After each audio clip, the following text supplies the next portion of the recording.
this is going to be great. Welcome to the White House Pod with David A.R. White.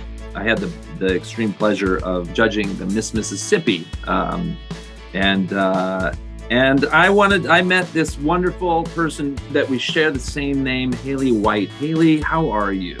I'm doing great. How are you? And now you had I saw you take your crown off and have to give it to the new person. I did. And how you look like you're handling it well. How you doing? I'm holding up great. It's actually, you would think I would be a big ball of tears, and it was sad at the moment, but just such a fulfilling year that I had, that I was just, really happy to see the next girl have that experiences, because it was a life-changing experience that I had. So it's fun to watch the next girl's journey. Hailey White, Miss Mississippi, USA, 2022, correct? Yeah, that's correct. Okay. That's pretty impressive that I was actually able to say that without looking at my cheat sheet down here. Look at you go. All right. So it says you're a graduate from the University of Southern Mississippi, a degree in marketing. You do all kinds of things without me reading. I'd rather you tell us. But first, how does one get into the pageants? This is what I find so fascinating. I have a wonderful PR person who allowed me to kind of come in on the judging circuit of the Miss USA. But I've been fascinated with that, because, you started when you were a little girl, I'd imagine, right? You didn't just start in 2021, did you? I didn't, but I did not start when I was young. It's actually a funny story. I feel like I'm not your typical pageant girl whose mom put them in pageants at a super young age. I actually didn't compete in my first pageant till I was, I think, 16 or 17. And if you would have told me that I would have competed in a pageant and eventually go on to be Miss Mississippi, I would have laughed in your face, because as a kid, I grew up on my family's ranch and I was such a tomboy. I was awkward. I was shy. Whenever the waitress would come up to take my order, I'd stare my mom in the eyes, praying she would answer for me. I was so shy to talk to people.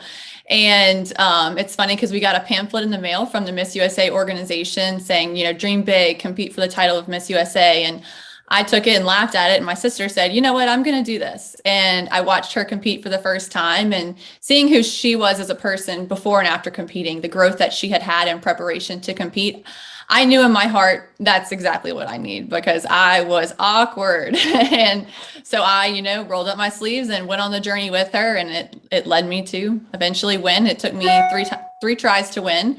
But it's funny because on my first year of competing, ignorance is bliss. I went in, I didn't know anything about what I was doing. I looked like a truck driver in heels, and I ended up being first runner up my first year of competing.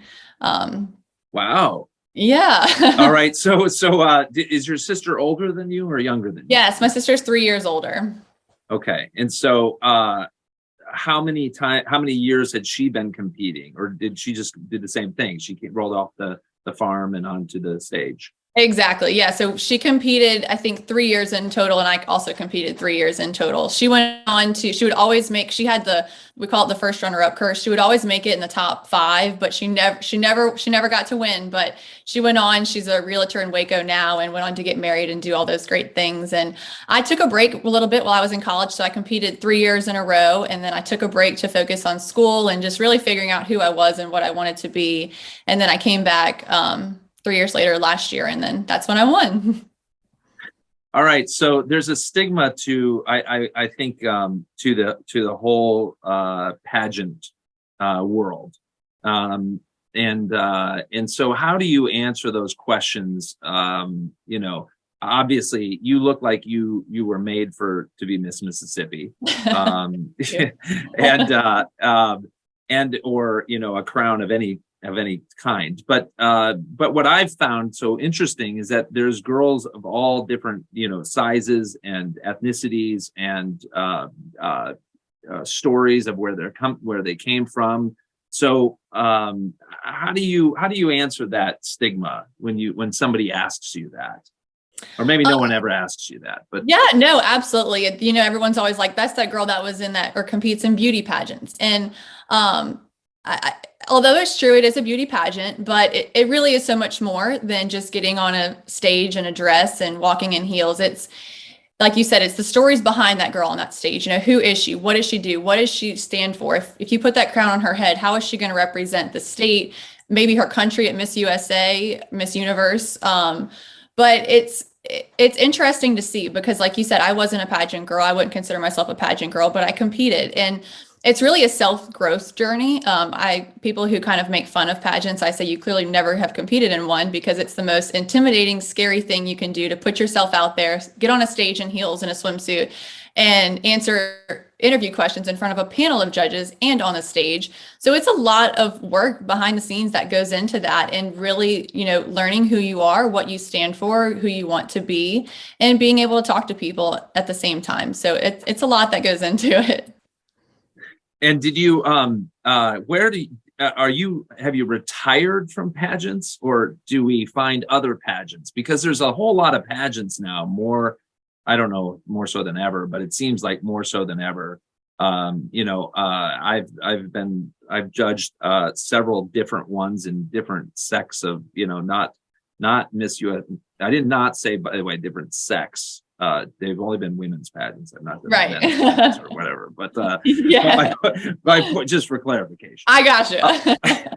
But like, have you? I mean, you achieved the Miss Mississippi USA, so that's Yeah. pretty impressive. So then now, do you pivot, or I mean, you just took the crown Yeah. off not that long ago, not even a month ago. So Right. what's on your agenda here? Because obviously you have a million things that you do.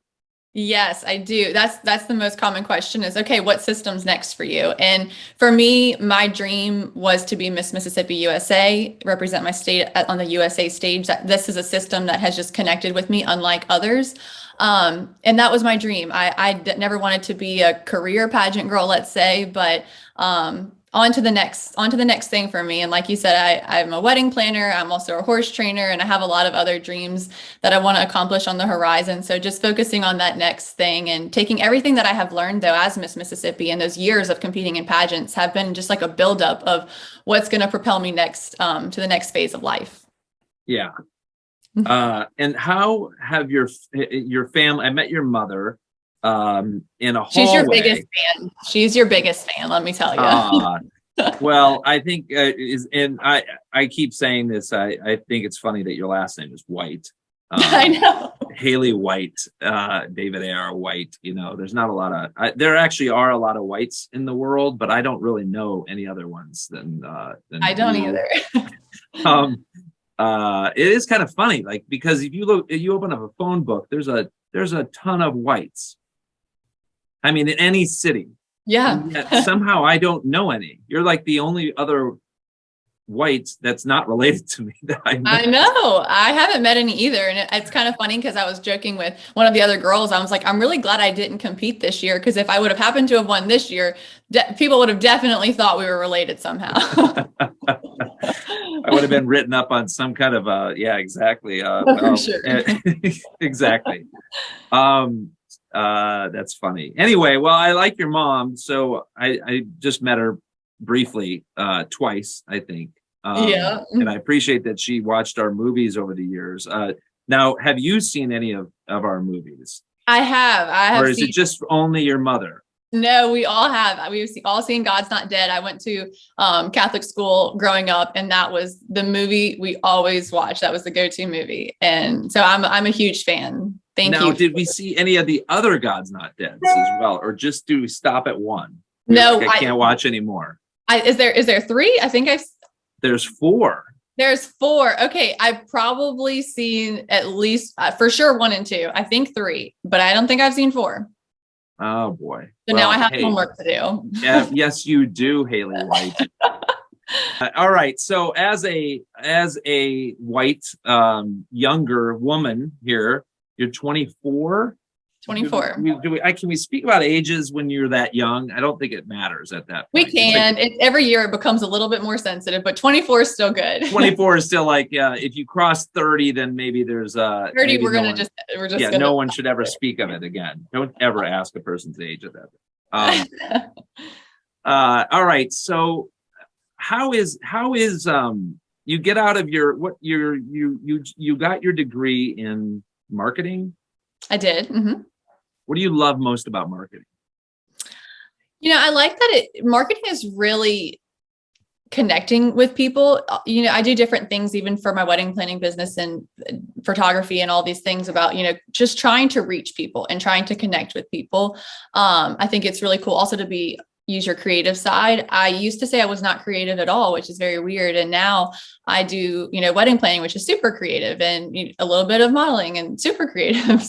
And pageants. So, it's really just helped me with all those things. And I'm really happy I got my marketing degree. I almost was a veterinarian and followed in my mom's footsteps, but marketing was for me. Now, what is your mom? What does your dad do? Is he in the modeling agency, or is he in the marketing, or He is a horse trainer. Yes.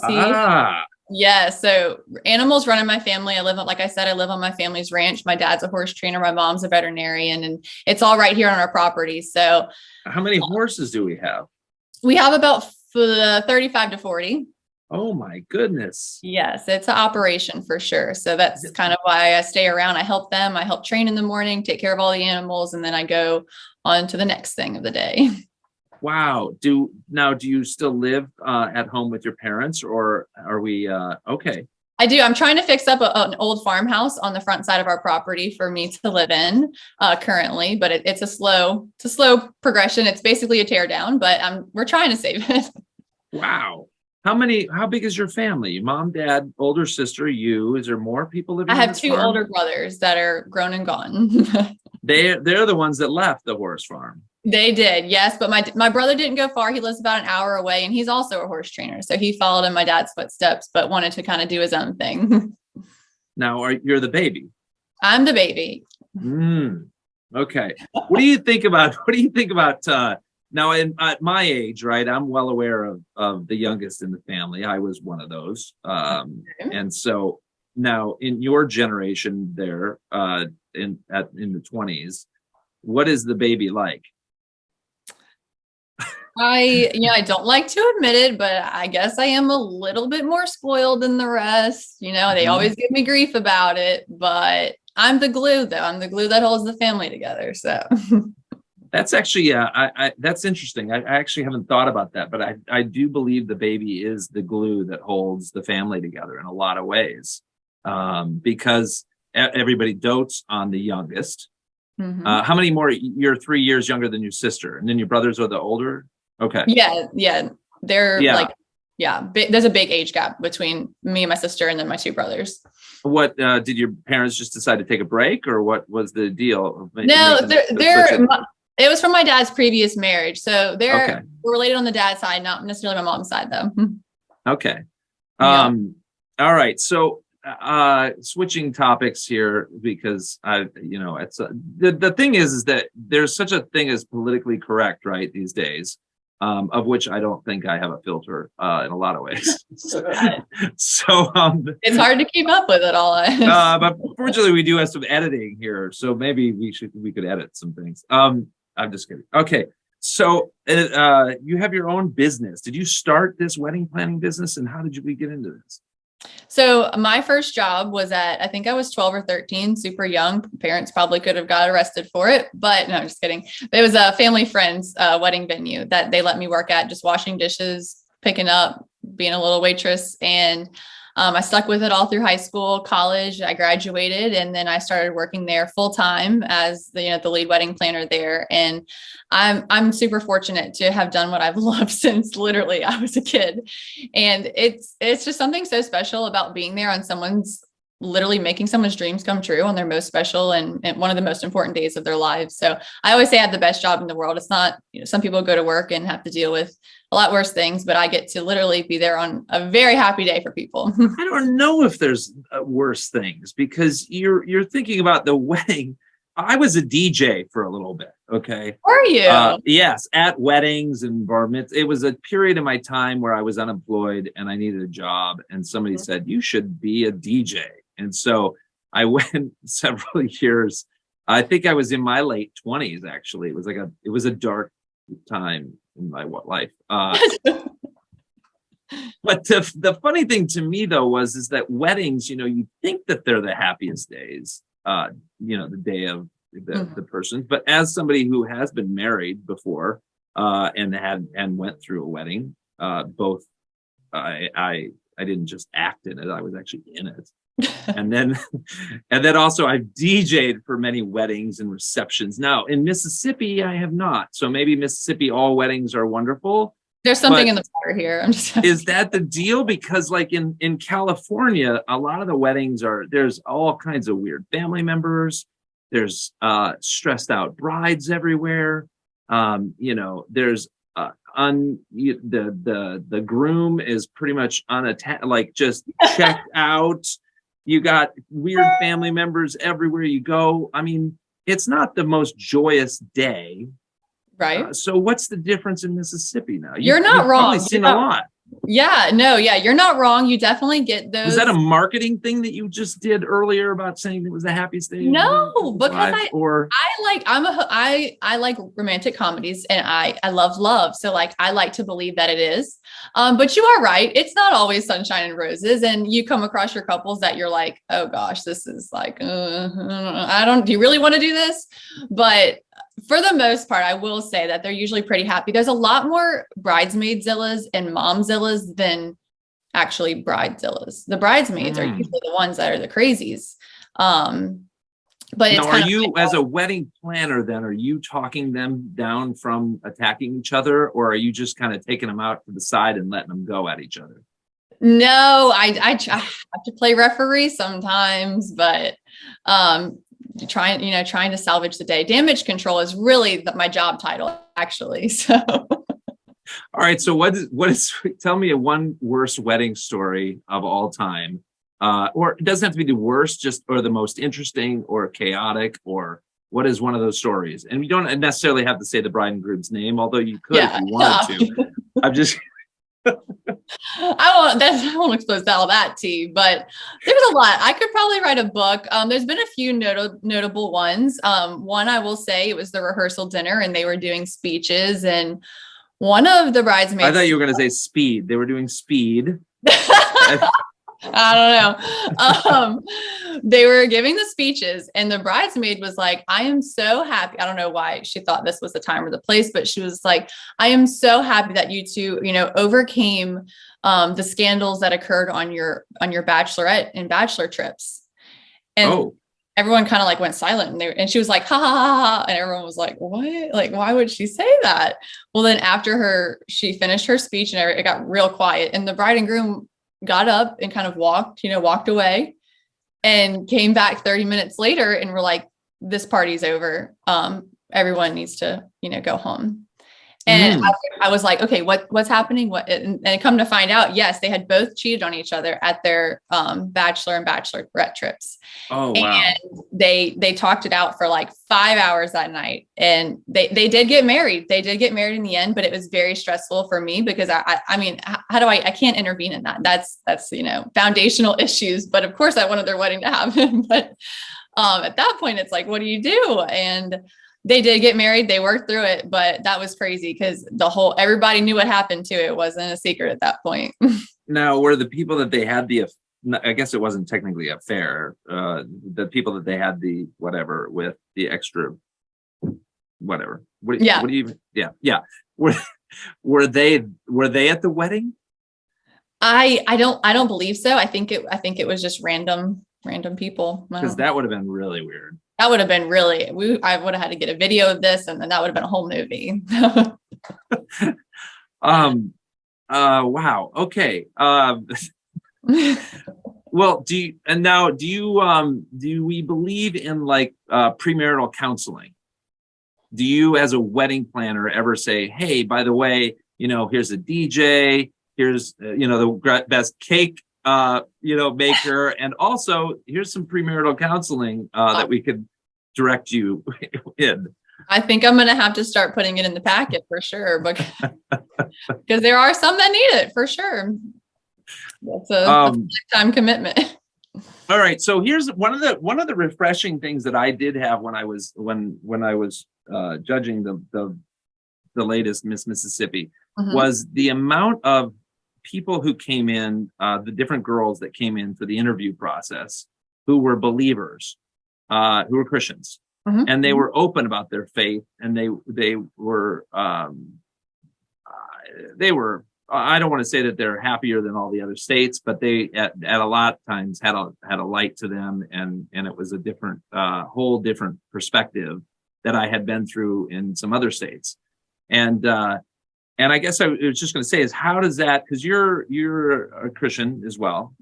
Absolutely. So is it people who get married in Mississippi, are they all believers, or are they, have you found that to be true in a lot of ways? Now, I guess you grew up in it, so. Yeah, definitely. No, I will say everyone around here is pretty much Christian and believers. And I actually can't think of the last time I had a wedding that wasn't, a Christian wedding. So it is very common around here. And sometimes I feel like I take that for granted because I just assume it's like that everywhere, and it's not. Now, did you travel a lot as Miss Mississippi?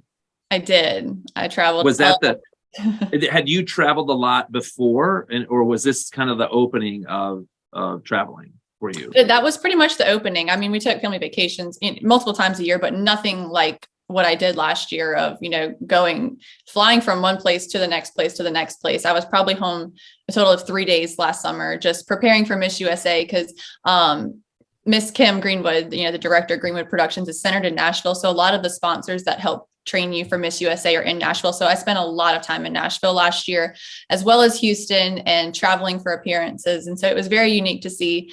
It was eye-opening to see different places, and how different every place is. Even at Miss USA, hearing the stories of the other girls that live all across the country was just super eye-opening, and kind of funny to see in a way, not in a bad way, but the negative stigmas towards Mississippi, because you don't realize it's kind of like you don't see what other people see.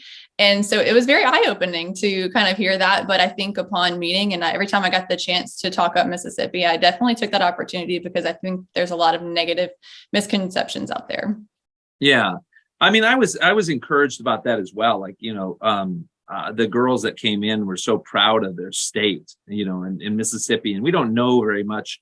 I mean, I've been living in Los Angeles for quite a while. I've been everywhere, all over the world, but Mississippi, I've only been to Mississippi one time before, and you see like the hurricanes or the whatever else that hits Mississippi, the tornadoes, and I don't even know what else happens to you guys over there. But I mean, there's you normally, I wouldn't think, hey, out of all the places in the United States, I would love to live in Mississippi. Right. It's not that something that flows off my tongue, or I don't hear that people saying that. But so you grew up there. Obviously, it seems like you had a great family upbringing. What do you tell people if they're like, hey, I could live anywhere in the United States? Why would you say, come to Mississippi and live here?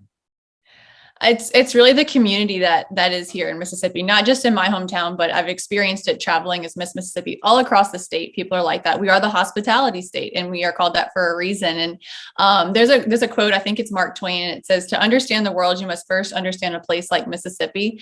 And it's so true, because the people that you meet here are unlike anything else. We have hurricanes, we have tornadoes, we have all these things that happen, but you will never meet a stranger. You will never meet someone that's not willing to help. You will never feel more safe than in this state. And it's true.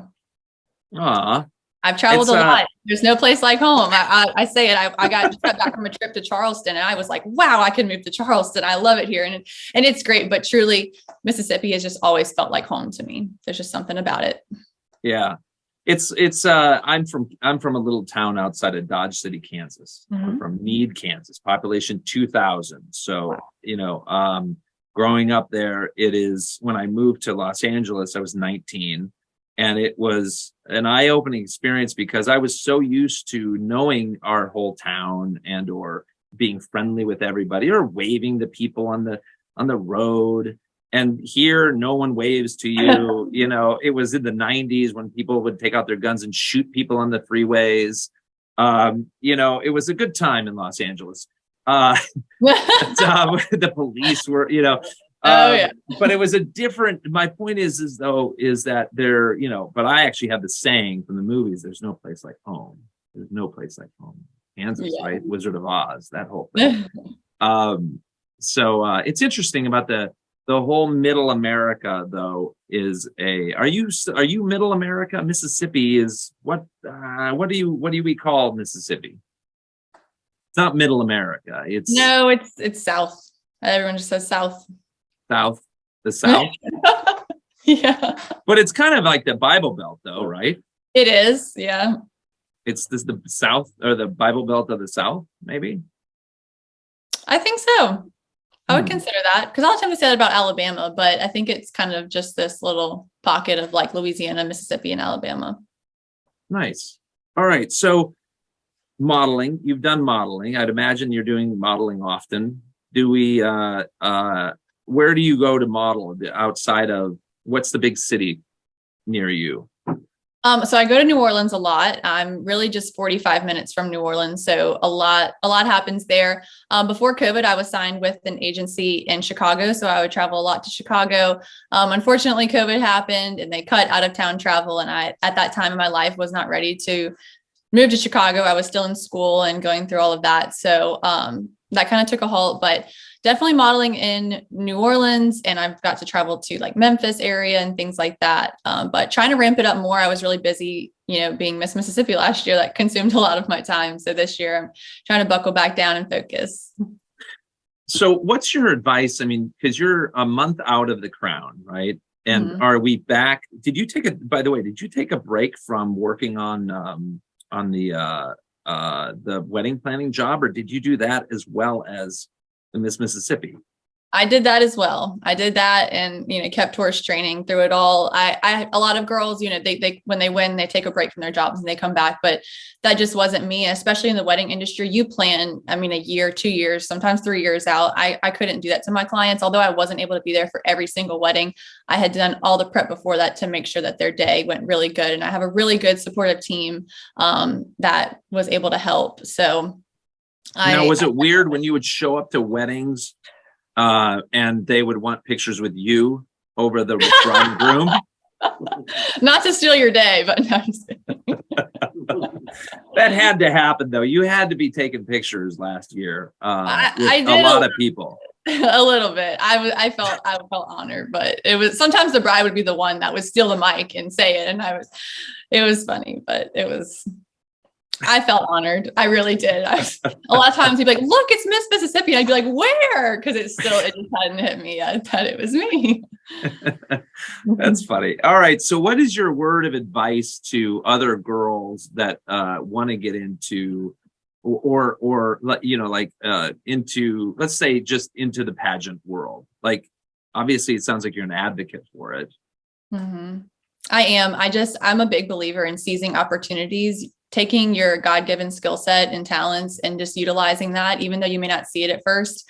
I think, God placed that on my heart a long time ago to compete. He knew what I needed. He drew me to pageantry, and it doesn't even have to just be pageants. Of course, I'm an advocate for pageants. It's changed my life, and I know it's changing girls' lives, whether you win or not. Whether I would have ever won or not, I would still be a different person for the better because of it. But I just think every opportunity, whether it's sports, whether it's, something creative, college, being a doctor, whatever it is, just go after that, pursue it. I know I do a lot of things and people are like, why, that's not practical. You can't do all those things. That's not attainable. But I believe in being a multifaceted person. It makes us, who we are, but that all comes through taking opportunities that you have in life and, making the best out of them, seeing what comes out of it. Cause you never know. Every opportunity I've ever had has opened a door to something else. And I just never know where it's going to lead next. All right. So, I have to ask this though. So did you grow up as a Christian? I did. Okay. So, at an early age, when did you become a Christian? So I'm Catholic. So I would say I was raised into it. Yeah, I'm Catholic. And I'm just going through Catholic school since I was in kindergarten. Grew up Catholic, but I think a lot of people, when you graduate high school and you're not, forced to go to church once you graduate, let's say, not forced, but, it's a part of the curriculum, and, you do the steps, you go through the motions. But, really, when I went to college, I knew that I wanted to continue actively practicing my faith and, just getting closer to God. Because I feel like in school, it just kind of felt like a class you had to take. But it didn't hit me till I graduated, and I was on my own, that, you have to work at your faith too. Yeah, it's and how have you found after college? Is it easier? Is it harder? Does it change? Have you had ups and downs, or is it just pretty rock starry, super easy to have faith? No, it's definitely high highs and low lows. Life is a roller coaster. Last year, I felt close to God because I was so thankful that he blessed me with that opportunity. But also it was hard because I couldn't actively, go to church and be present because I was gone all the time. And sometimes it's like you said, it has to be a commitment to your faith. And I feel like sometimes I would lose sight of that, and then I would come back, and then I would be like, am I just asking God for things, or am I also reminding him how thankful I am that he's done this in my life? So I kind of had struggled with that last year a little bit, just that, like, don't ask, just be thankful. Don't ask, just be thankful. And I still kind of am like that. I think it's with everything else in life, because it has its waves, but just being consistent about showing up and being there in prayer, and whatever that is for me is important. Yeah, no, it's an interesting thing. I mean, I think so many people want to put a label on, on Christianity or Catholicism or anybody's faith, is because they want to be able to understand it, or maybe it's easier if you put somebody in a box, versus the fact of the matter is faith is just, it's like an ongoing thing, like your life. Like life changes. You go through so many different things over the course of your time on this planet, and your faith is a consistent thing that comes through it all. But you have your times with God. Sometimes you're closer, sometimes you're farther away. And no matter what, fortunately, he still always loves us. He's always there for us in the midst of it. And he's faithful, and through the ups and the downs and everything. And that doesn't change. And so, a lot of things in life change, but that, is a consistent. And so, Absolutely. that's cool.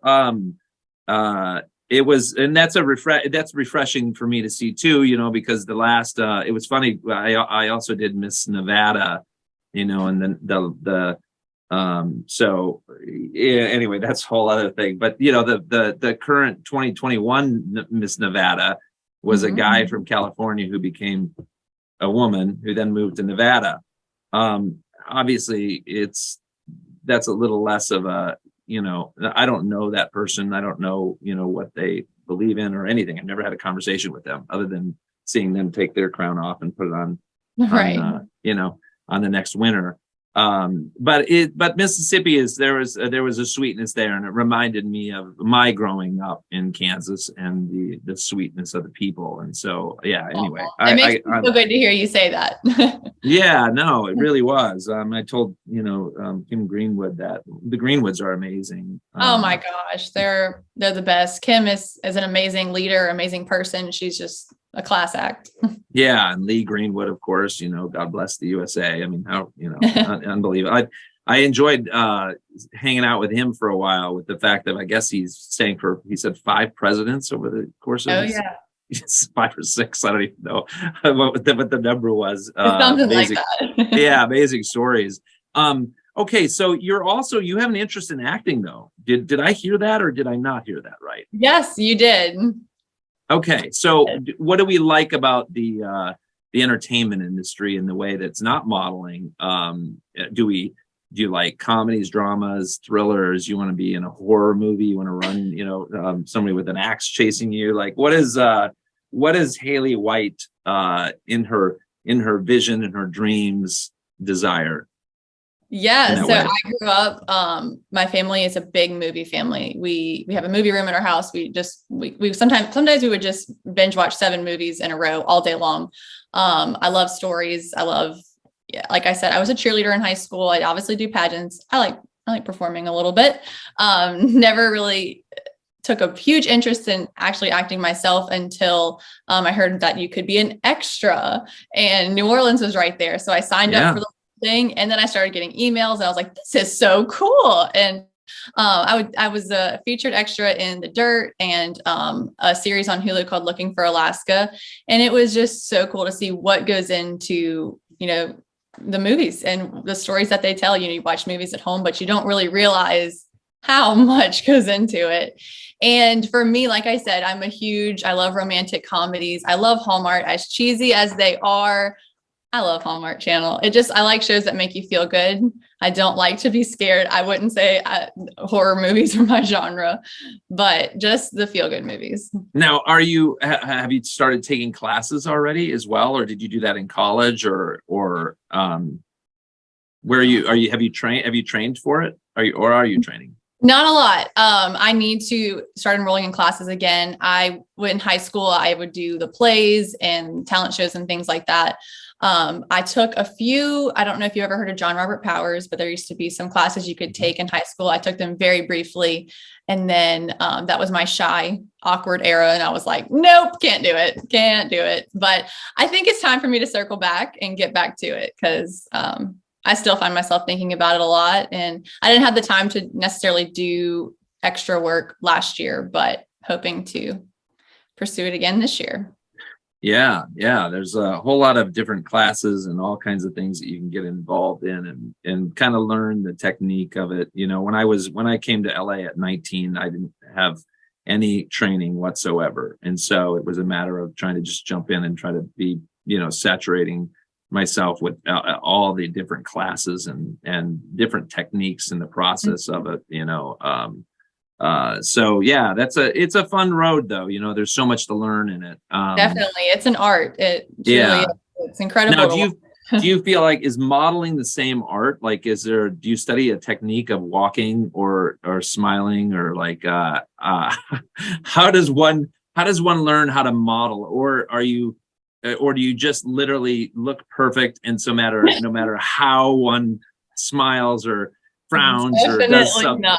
It's definitely not. It is a work in progress all the time. But like I said, growing up, starting modeling, I would take modeling classes. I actually used to take Barbizon modeling classes, and there's a lot more that goes into it. Because when I first started out, I was like, okay, I'm just going to stand here and try to look cute, and you just take my picture. And it's not like that at all. There's 5,000 different expressions you can make with your face, different movements, different everything. And I think just me kind of dabbling in photography too has taught me, you know, there's a lot more, like what looks good on the lens, because what looks good in person does not translate all the time. Is it like your social media then in some ways? Because obviously, you know, you can put a picture up and, you know, now there's all these filters, or there's, you know, is it similar in that vein? It's similar a little bit. But with modeling, obviously everything can be edited, but I think just trying to be the most authentic you can be is the way to go. I hate over edited pictures. I hate, you know, the face just looking. I want people to meet me to look like my social media. I want there to be a similarity. I don't want people to meet me and be like, whoa, that's not you. All right. So you're pretty, when I saw you, you seem pretty tall. Are we 5'8", 5'9", 5'10"? 5'10". You're 5'10". 5'10". Okay. Okay. So you could do runway. Are you doing runway then and everything? Because I think that's the height for runway model. Yes, I do runway. Okay. And what do we like more? Do you like the non-runway? What do you even call that? Pictorial? I used to like editorials more than just runway, but that was back when I didn't know how to walk in heels. And obviously pageants have made me come a long way. So now I think runway is probably my favorite, because I get to strut. Yeah. And now have you gone to New York to do this yet, or not yet? No, not yet. Oh, no. Look at that. That's runway, here you come. That's the dream. All right. So are you still, if people want to, like, if there's a whatever out there, how do people get in touch with you? Is it on your social media or your modeling agency, or like, what is the best or if they need to plan a wedding. I would imagine they all now we're confusing. Let's just stick with this. Let's stick with either acting or the modeling. Like, where do they go? Where do they go to? Yeah. So they can go through my agent, JEA Models, or you can really message me and I kind of pass it along to the agency to kind of just, obviously vet it, make sure everything's good to go. Is it like Hailey White at Instagram or? Yep. It's my Instagram is Hailey White __. Got it. And now what is your favorite social media? Is it Instagram? Is it Facebook?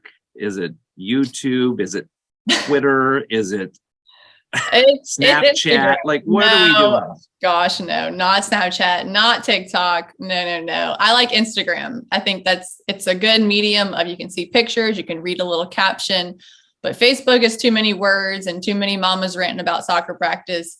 TikTok is too much for me, too much dancing, too much silliness. Snapchat, can't keep up with that. Instagram's the perfect one so far. Okay, now, if you need to get married and you need a good wedding planner, and you have hopefully an interesting story, hopefully you get in a fight or you do something fascinating on your wedding day. If you're one of those people out there, and you want to get a hold of you and or hire your firm, or where do those folks go? They can email me h24white@gmail.com. All right. And that's what they need to put on, like, crazy wedding person. Crazy. Yes. Correct. You'll love to MC my wedding, something like that. A wedding bouncer. Yeah, exactly. Now, do you come with a whole team? Is there how big is your wedding team? It's pretty big. Mostly, so I typically work most commonly at one venue. It's called the Henry Smith House.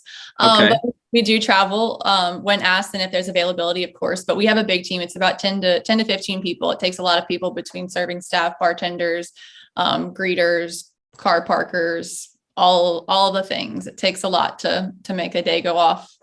I'd imagine so. It's like a whole group. I actually bought furniture the other day. This is the very thing. This has complete to do with you. Good segue, Dave White. Okay, yeah. So I'm buying furniture and it's a going out of business thing, right? So I periodically come in there and I keep buying more stuff because the prices keep going lower and lower. Like, they're actually going out of business. Like, a lot of people say, "Oh, we're going out of business," but they never go out of business. But this place actually is going out. They're closing their doors in like 1 week. So I was just in there for like my third time over the last 2 months. Casual. And I'm like, oh, wow, I guess I could use a new bed set. I guess I could have a recliner. You know what? Why in the world did I buy a new table set? All these random things that I pick up because I'm like, yeah, well, I've had that for a year, 2 years, 3 years. You can talk yourself into anything. Up there. Yeah. They're like, wrap it up. Just a second.